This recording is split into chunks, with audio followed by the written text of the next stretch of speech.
Hello, everyone. Happy Friday. Thank you for joining us for a 13 Plus FastCast. I'm Carson Courier, and we have First Alert forecaster Allie Potter here with us on a Friday. Friday.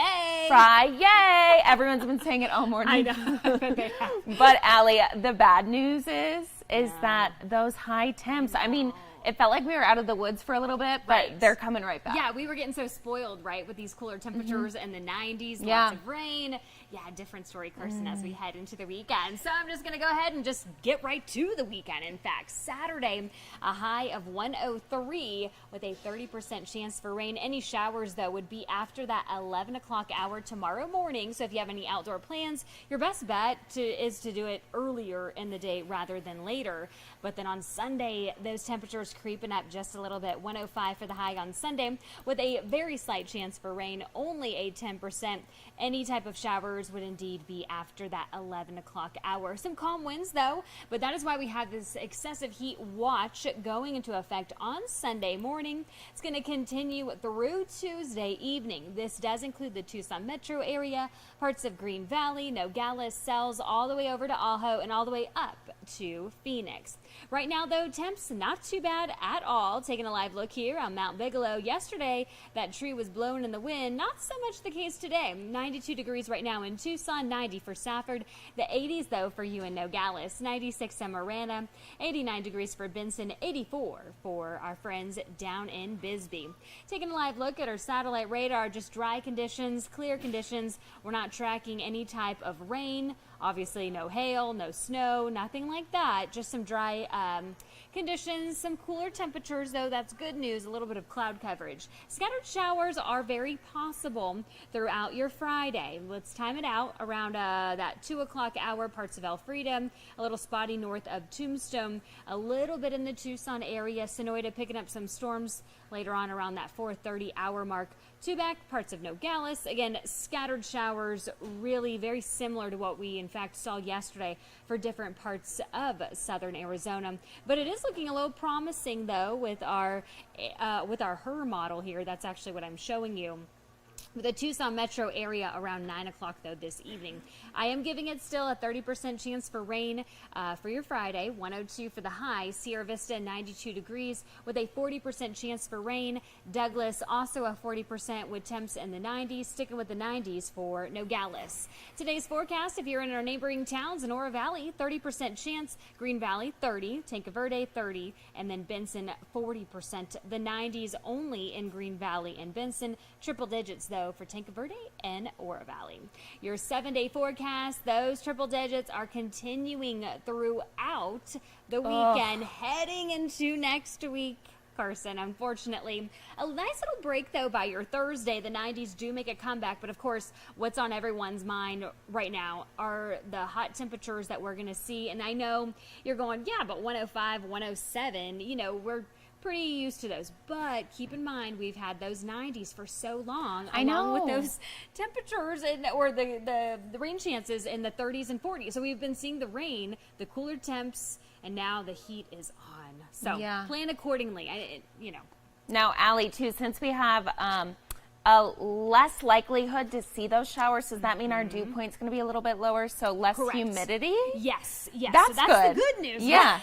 There's always a positive trade-off somewhere. Exactly. In the mix, it's been though. so sticky. I know.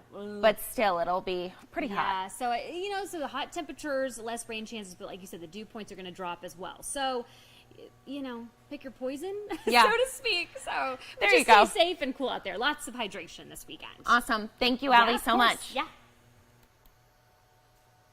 Turning now to Maui, we know that nearly the names of 400 individuals have been released that are still missing there this morning.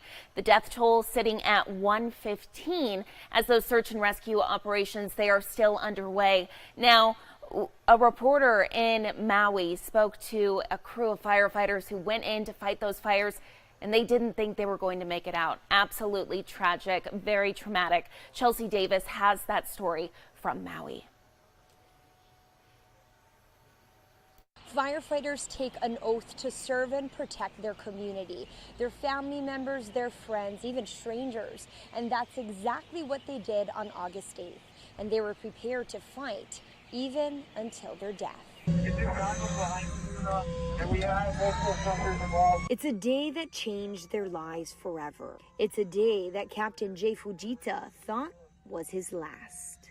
Heat just saps your energy. We were just so fatigued.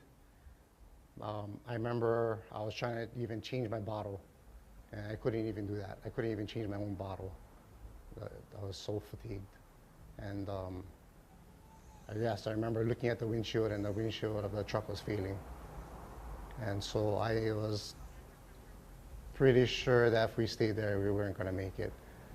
So actually, they probably didn't even know, but I actually texted my family on my phone, say my goodbyes. We're on 8th Street sign place over here.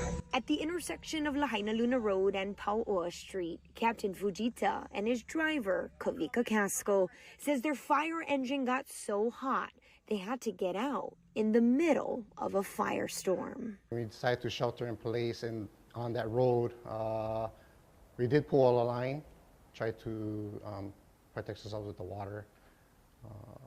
The hose failed. It was too hot. The hose burned. We're gonna need multiple units. Sheltering in place is a firefighter's last resort. They all came to terms that they were gonna die. When we would lay down, it was just so hot. The ground was hot.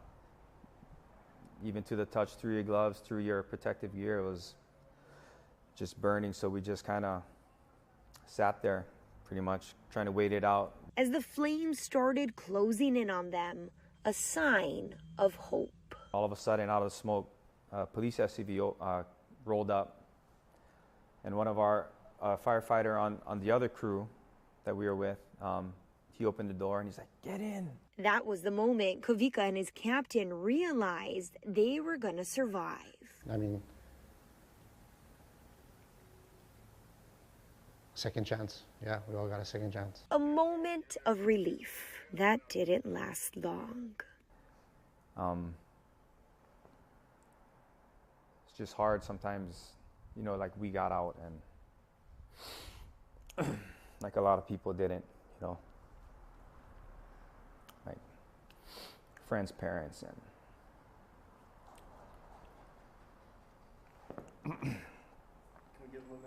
Casco, a born and raised Lahaina native whose family has lived in Lahaina for generations, says it hits him on a whole different level. we were there. We tried as much as we could with what we had. We were there all night.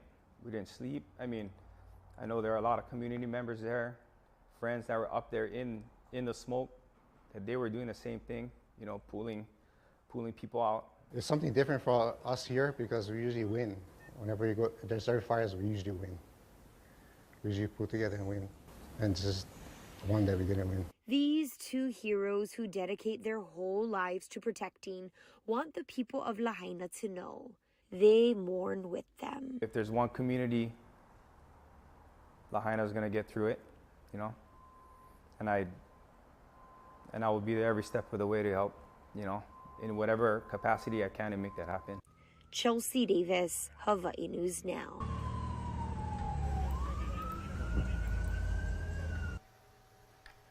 And this morning, Federal Reserve Chair Jerome Powell said the fight against inflation is not over. In his speech this morning, Powell said inflation has started to fall from its record-setting levels, but still remains too high.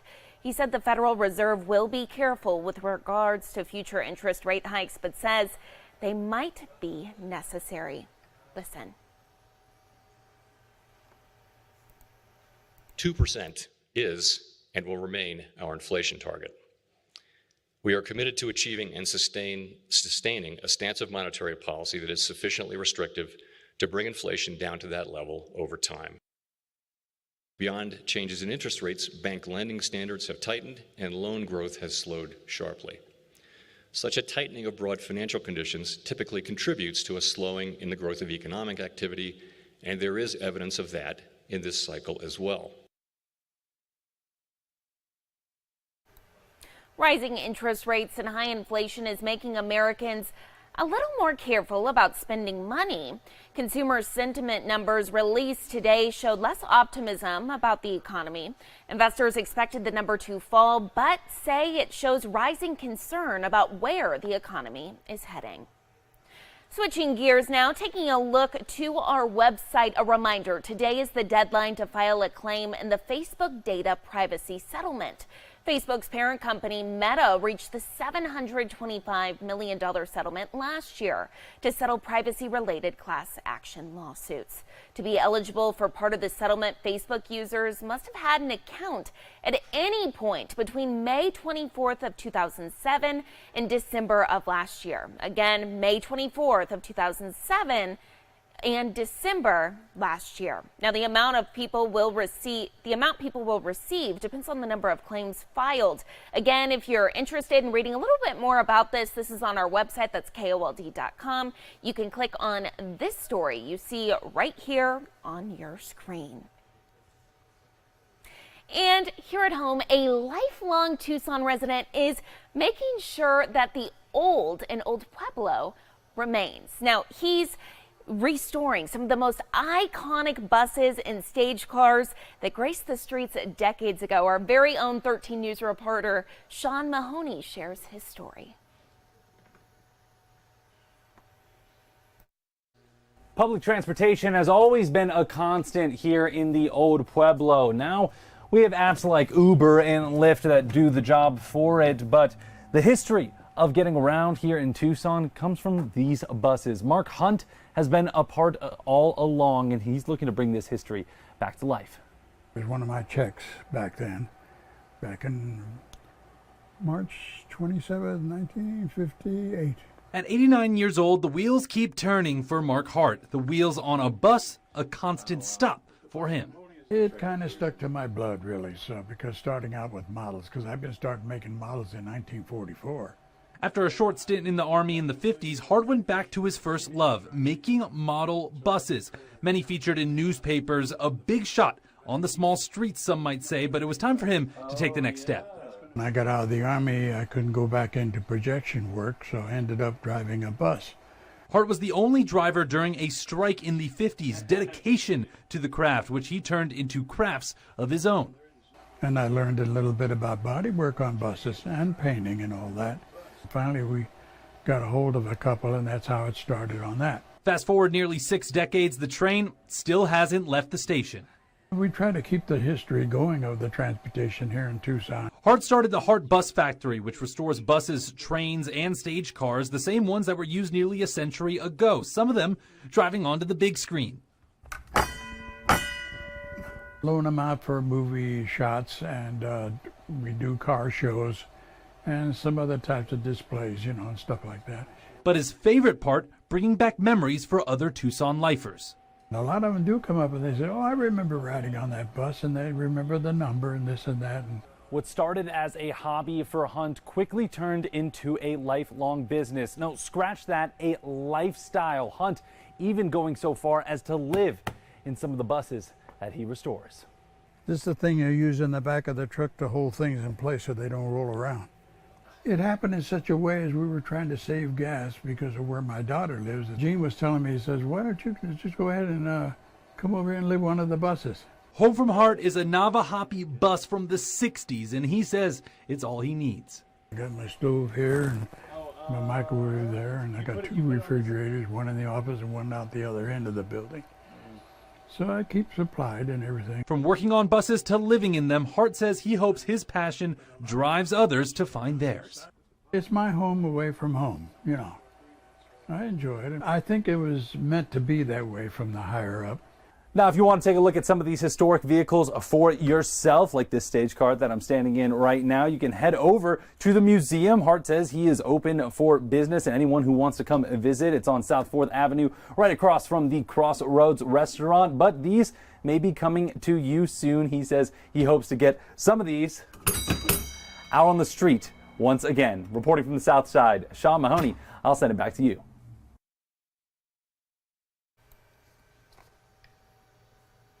Such a cool story there. Now, switching gears, trending now, how cute Or these two little guys. Ugh, I've figured out today I have such a love for penguins. I never realized that until today. They're just so cute. Look at them.